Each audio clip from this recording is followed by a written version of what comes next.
अरे तरौरा लेखा के बा, अरे तरौरा लेखा के बा दुनिया में बलवा गए हनुमान। तरौरा लेखा के बा दुनिया में बलवा गए हनुमान।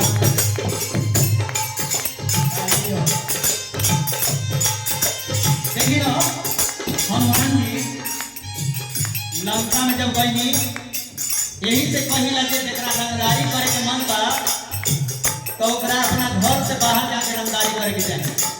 अपना दुआरी पर रंगदारी तो खुद करे, हनुमान जी से रंगदारी करे के सीखे के चाहिए।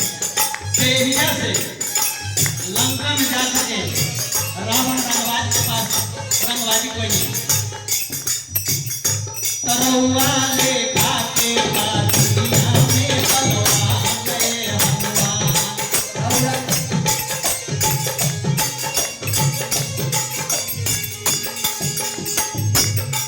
लंका के तू ही जरवला निश्चर के मार गिरवला।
सीता के पता लगवल प्रभु राम के काम बनवल।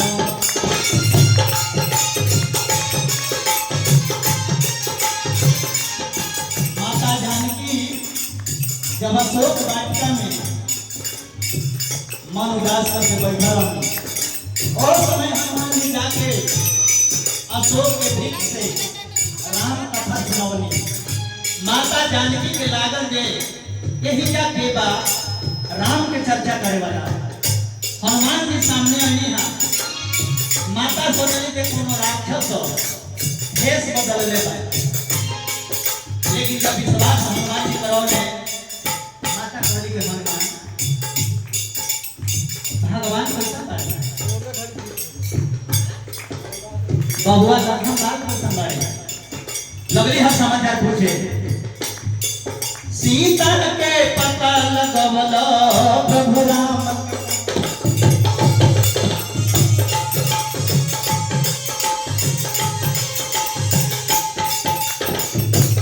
सबका रौरा लेखा के बाद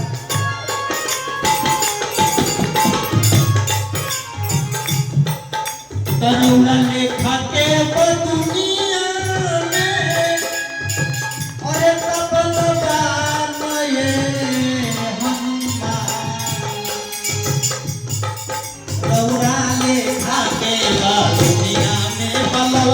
के